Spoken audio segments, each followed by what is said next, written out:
এখানে সে তার পরিকল্পনার কথা বলছে, সে কিভাবে শয়তান আমাদেরকে ধোঁকা দিবে সে পরিকল্পনার কথা আল্লাহকে বলছেন।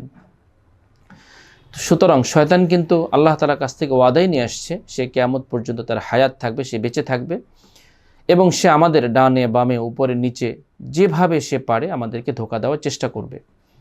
তো আল্লাহ তাআলা আহকামুল হাকিমিন, তিনি জানেন রমজান আসলেও এই শয়তান মানুষকে আমার ইবাদত থেকে বিঘ্নতা সৃষ্টি করবে।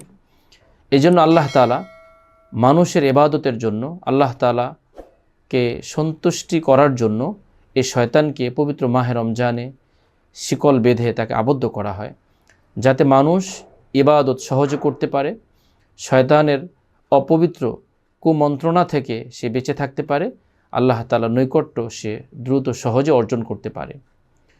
কিছু কিছু মানুষকে দেখা যায় শয়তান আবদ্ধ থাকে, তারপরেও সে রমজান মাসেও সে গুনাহ করতে থাকে।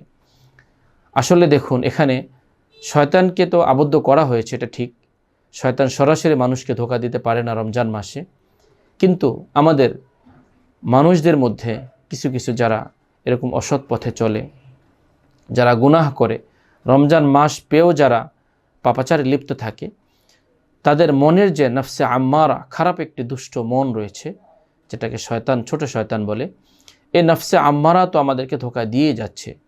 11টি মাস যখন সে শয়তানের অনুসরণে চলে, রমজান মাস পাওয়ার পরেও কিন্তু সে নফসে আম্মারা তাকে ভালো কাজে, খারাপ কাজ থেকে তাকে ফিরাতে পারে না। এই জন্য রমজানের মাসে শয়তান ঠিকই আবদ্ধ থাকে, কিন্তু আমরা আমাদের নফসে আম্মারাকে যদি আমরা নিজেরা নিয়ন্ত্রণ না করি, আল্লাহ তাআলাকে ভয় না করি, ইবাদতের মধ্যে আমাদের মনকে ডুবিয়ে না রাখি, কোরআন তেলাওয়াত বেশি বেশি না করি, তাহলে নফসে আম্মারা আমাদেরকে রমজান মাসেও ধোঁকায় ফেলে আমাদেরকে বিভিন্ন পাপে লিপ্ত করে।